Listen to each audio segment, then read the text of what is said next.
Boa noite, gente querida. Vamos começar.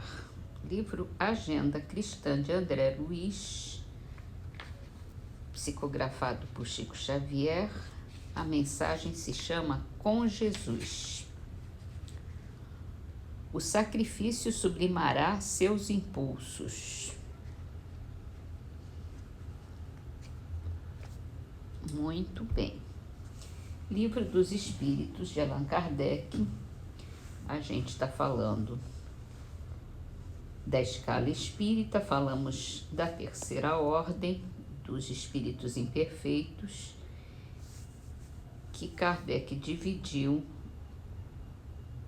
em impuros, levianos, pseudo-sábios e neutros, e colocou uma classe de espíritos batedores e perturbadores, que pode ser de qualquer uma dessas outras classes, forma uma classe distinta. Hoje entramos na segunda ordem, os bons espíritos.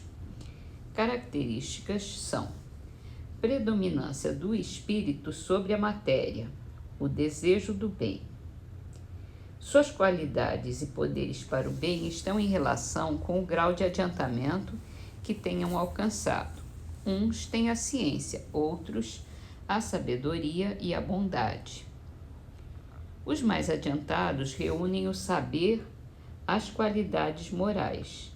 Não estando ainda completamente desmaterializados, conservam mais ou menos, conforme a categoria que ocupem, os traços da existência corporal, assim na forma da linguagem como nos hábitos, entre os quais se descobrem mesmo algumas de suas manias. De outro modo, seriam espíritos perfeitos. Compreendem Deus e o infinito e já gozam da felicidade dos bons. São felizes pelo bem que fazem e pelo mal que impedem. O amor que os une lhes é fonte de inefável ventura, que não tem a perturbá-la nem a inveja, nem os remorsos, nem nenhuma das más paixões que constituem o tormento dos espíritos imperfeitos. Todos, entretanto, ainda têm que passar por provas até que atinjam a perfeição. Como espíritos, suscitam bons pensamentos, desviam os homens da senda do mal, protegem na vida os que lhes se mostram dignos de proteção e neutralizam a influência dos espíritos imperfeitos sobre aqueles a quem não lhes é grato sofrê-la. Quando encarnados, são bondosos e benevolentes com seus semelhantes. Não os movem o orgulho nem o egoísmo ou a ambição. Não experimentam ódio, rancor, inveja ou ciúme e fazem o bem pelo bem. A essa ordem pertencem os espíritos designados nas crenças vulgares pelos nomes de bons gênios, gênios protetores, espíritos do bem.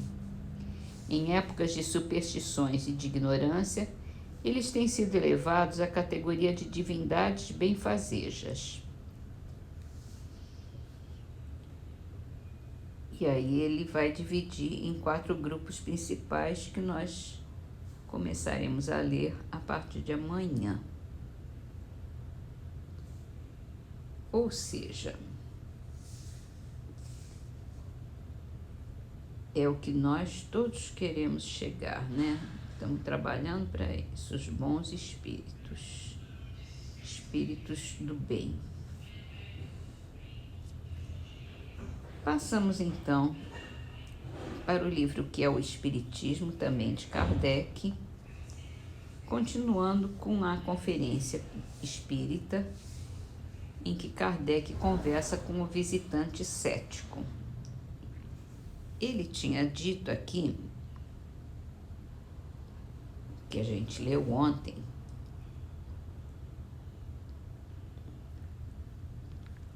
o porquê os espíritos se comunicam e para que isso serve.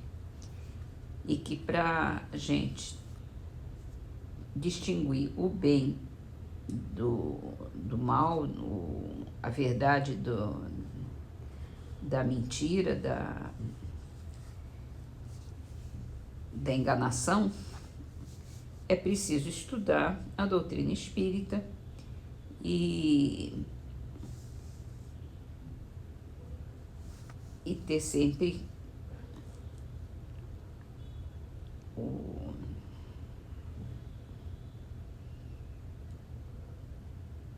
o bom senso para repelir as falsas doutrinas.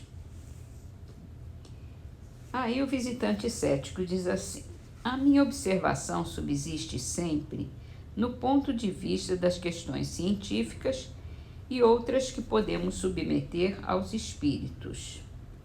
A divergência de suas opiniões sobre as teorias que dividem os sábios deixa-nos na incerteza.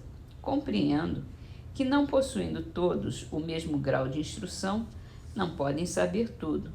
Mas então que peso pode ter para nós a opinião daqueles que sabem, quando não podemos distinguir quem erra ou quem tem razão?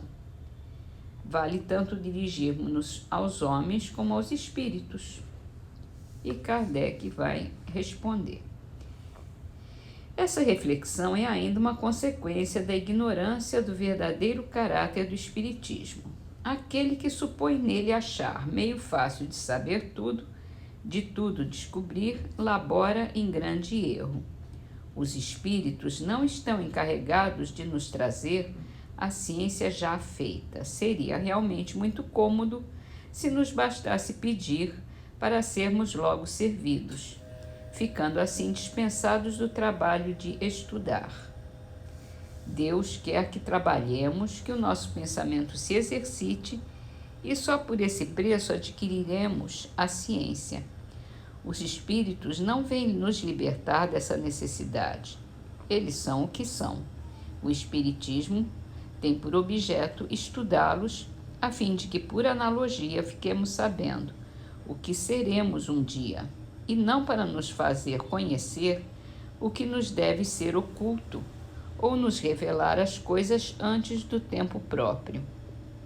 Tampouco os espíritos são leitores de buena dicha, e aquele que se vangloria de obter deles certos segredos prepara para si estranhas decepções da parte dos espíritos galhofeiros.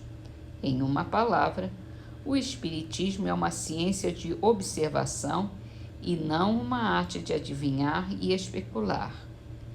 Nós o estudamos com o fim de conhecer o estado das individualidades do mundo invisível, as relações que nos prendem a elas, sua ação oculta sobre o mundo visível, e não para tirar dele qualquer vantagem material. Desse ponto de vista, não há espírito algum cujo estudo não nos traga alguma utilidade. Alguma coisa aprendemos sempre com todos eles: suas imperfeições, seus defeitos, sua incapacidade, a ignorância mesmo. São outros tantos objetos de observação que nos iniciam na natureza íntima desse mundo. E quando eles não nos instruam, nós, os estudando, nos instruímos, como fazemos quando observamos os costumes de um povo desconhecido para nós. Quanto aos espíritos esclarecidos, esses nos ensinam muito, porém sempre nos limites do possível. Nunca lhes perguntemos o que eles não podem ou não devem revelar. Contentemo-nos com o que nos dizem. Querer ir além é sujeitarmos-nos às manifestações de espíritos frívolos, sempre dispostos a falar de tudo. A experiência nos ensina a julgar do grau de confiança que lhes devemos conceder. É assim como existe no mundo, tem gente e tem espírito pronto para enganar, para iludir, para falar verborragicamente. A gente é que tem que ter sempre bom senso, saber avaliar bem as mensagens para não cair em erro. Muito bem, assim terminamos nossas leituras de hoje E vamos ler uma trovinha de Alta de Souza, do livro Perdão e Vida, psicografado por Chico Xavier. Aprende o perdão com a vida. O luar com que te enlevas é um beijo que o sol de longe envia à face das trevas.